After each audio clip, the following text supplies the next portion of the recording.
أعوذ بالله من الشيطان الرجيم.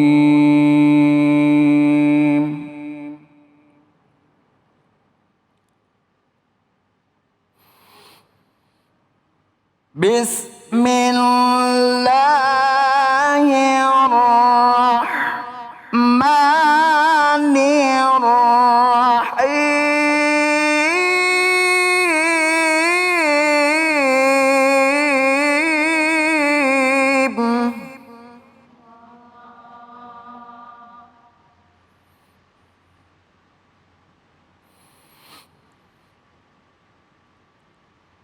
ولقد صرفنا للناس في هذا القرآن من كل مثل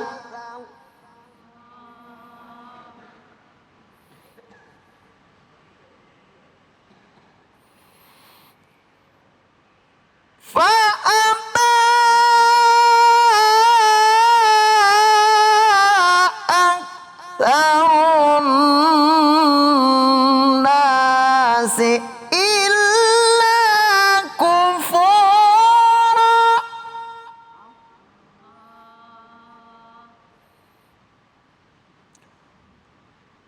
فأبى أكثر الناس إلا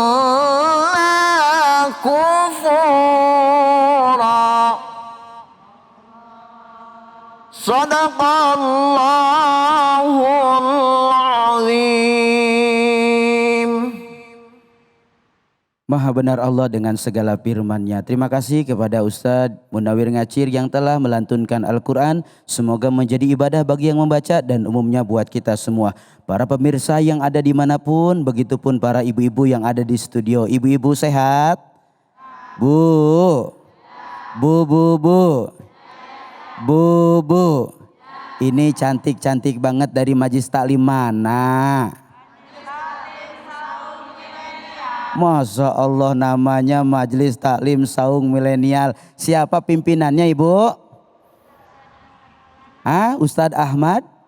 Masya Allah, Ustadz Ahmad Maulana. Terima kasih ibu-ibu bisa hadir dan tetap semangat. Semangat Ibu? Semangat? Semangat dengarkan tausiah yang kedua.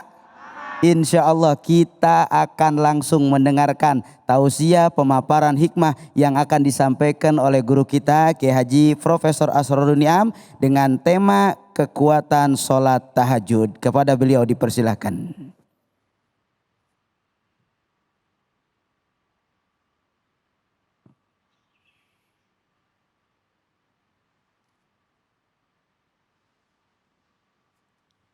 Assalamualaikum warahmatullahi wabarakatuh. Waalaikumsalam warahmatullahi wabarakatuh.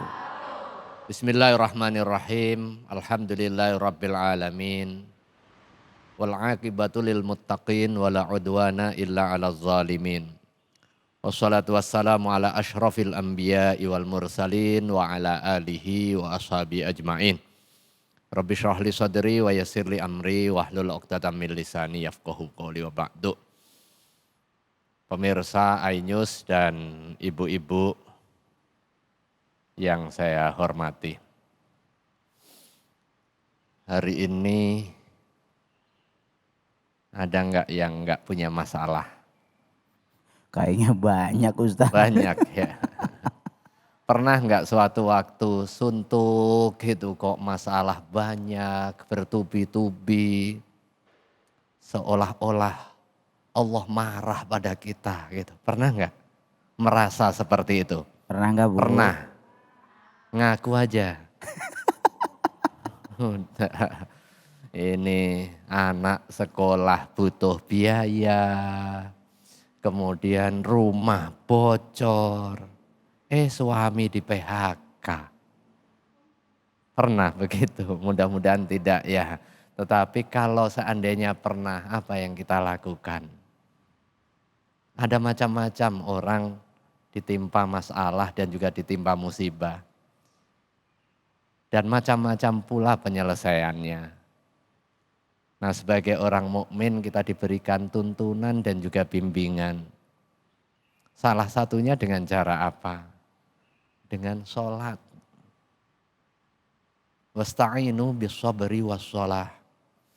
Aktivitas sholat yang sering kali kita lakukan, kadang kita sederhanakan sebagai sebatas sebuah kewajiban saja. Kalau enggak diwajibkan mungkin enggak sholat. Ini terpaksa saja. Gitu. Tetapi Allah Subhanahu wa Ta'ala menjelaskan bahwa sholat bisa menjadi instrumen komunikasi efektif antara kita sebagai hamba dengan Allah Subhanahu wa Ta'ala. Sekaligus cara kita yang dibimbing oleh Allah Subhanahu wa Ta'ala langsung untuk kita meminta pertolongan kepada Allah Subhanahu wa Ta'ala. Sebesar apapun masalah yang kita hadapi, Allah Subhanahu wa Ta'ala siapkan jalan keluarnya. Karena Allah berjanji la yukallifullahu nafsan illa wus'aha. Allah enggak akan memberikan beban kecuali kita mampu memikulnya. Dengan demikian kalau kita merasa masalahnya bertubi-tubi sangat berat, berarti Allah Subhanahu wa Ta'ala mempercayakan permasalahan besar untuk kita hadapi dan kita diberi kekuatan untuk mengatasinya. Nah, husnudzon kepada Allah Subhanahu wa Ta'ala salah satu jalannya adalah dengan sholat. Wasta'inu bis-sabri was-shalah. Sabar menghadapi masalahnya, kemudian kita sholat. Kenapa sholat menjadi salah satu instrumen untuk kepentingan membangun keintiman dan juga kedekatan kepada Allah Subhanahu wa Ta'ala? Karena sholat sebagai cermin aktivitas ibadah yang merupakan faktor yang mendekatkan sedekat-dekatnya kita dengan Allah Subhanahu wa Ta'ala. Aqrabu ma yakunul abdu min rabbihi wa huwa sajid fa aktsiru ad-du'a. Yang paling dekat hamba dengan Rabb kita, yaitu pada saat kita sujud. Dan itu ketika kita sholat. Sujud dengan merendahkan serendah-rendahnya kehormatan yang menjadi simbol fisik kita, yaitu kepala. Pada saat kita sombong disebut apa Bu? Besar kepala. Karena ini adalah simbol kehormatan. Begitu kebesaran kepala kita sebagai cermin kesombongan, merasa besar, kemudian kita tundukkan serendah-rendahnya dengan menyimpan makna. Ketika kita merendahkan simbol kebesaran dan kehormatan kita di tempat yang paling rendah, berarti kita mengakui bahwa diri kita kecil di hadapan Allah yang maha besar. Masalah yang kita hadapi sekalipun besar itu kecil di mata Allah Subhanahu wa Ta'ala.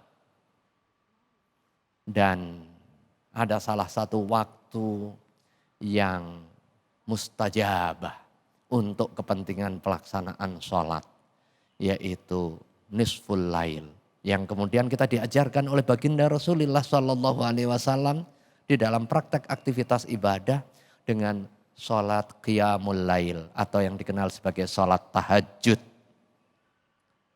Sholat tahajud, sholat sunnah 2 rakaat yang dilaksanakan setelah bangun tidur, tapi syaratnya sholat isya dulu. Kalau ternyata begadang sampai malam, ketiduran atau tidur dulu sebelum sholat isya, kita bangun, kita sholat, itu bukan sholat tahajud. Ya sholat isya wajib tetap dilakukan. Tapi setelah itu boleh nggak Ustadz untuk melaksanakan sholat sunnah? Boleh. Tetapi yang namanya sholat tahajud, sholat yang kita lakukan 2 rakaat minimal setelah kita tidur dan sudah melaksanakan sholat Isya. Wa minal laili fatahajjad bihi nafilatan laka asa ayyab'atsaka rabbuka maqaman mahmuda. Di sebagian malam kita diperintahkan untuk tahajud. Ini perintah kepada baginda Rasulullah Shallallahu Alaihi Wasallam. Tetapi perintah kepada baginda Rasulullah Shallallahu Alaihi Wasallam juga perintah kepada kita. Hanya beda kadarnya. Kalau kita diberikan stimulasi untuk sholat tahajud dan Nabiullah Muhammad pernah didatangi Jibril, diberikan wasiat untuk melakukan qiyamul lail, saking seringnya diberikan garis bawah oleh malaikat Jibril sampai hatta zonantu, kata baginda Rasulullah SAW, annahu minal faridah. Aktivitas sholat qiyamul lail itu menjadi kewajiban. Tetapi bagi kita tidak wajib. Sunnah muakkadah. Sholat pada saat yang lain tenggelam di dalam mimpi. Kita mengadu atas masalah yang kita hadapi. Boleh nggak kita ngadu masalah? Boleh, asal kepada yang tepat. Kalau ngadu kita kepada dukun, masalah kita Tambah. boleh nggak? Kalau masalahnya masalah ada urusan di perut, ngadunya ke dukun bayi ya boleh. Boleh. Tergantung ya. Tetapi masalah sebesar apapun kita adukan kepada Allah Subhanahu wa taala karena Allah berjanji, ud'uni astajib lakum. Doalah, mintalah, saya akan memberikan istijabah. Bahkan di dalam hadis sahih diterangkan bahwa innallaha yangzilu kulla lailah fis sama'id dunya. Allah Subhanahu wa taala turun setiap malam di as-sama'id dunya sampai di sepertiga malam terakhir. Setiap hambaku yang memohon akan saya penuhi. Yang meminta akan saya beri. Yang meminta ampun akan saya ampunkan. Ini hadis sahih. Tetapi satu poin. Ini hubungan kita dengan Allah Subhanahu wa ta'ala. Keintiman, asyik masyuk. Tentu akan lahir rasa dekat dengan Allah Subhanahu wa ta'ala. Tetapi pada saat yang sama di dalam keterangan hadis ada amaliyah yang bersifat ijtimaiyah yang perlu juga kita jaga secara bersama-sama. Di dalam hadisnya afsyus salam wa at'imut ta'am wasilul arham wasallu bil laili wan nasu niyam tadkhulul jannata bisalam. Tebar kedamaian. Kalau ketemu kepada teman-teman, kita senyum, kita tebarkan salam. Assalamualaikum, akan muncul kedekatan. Wa at'imut ta'am, bagi makanan. Makanya tahlilan, yasinan, penting. Untuk kepentingan apa? Membangun silaturahmi melalui media ngaji. Kemudian apalagi? Wasilul arham, bangun tali kekerabatan.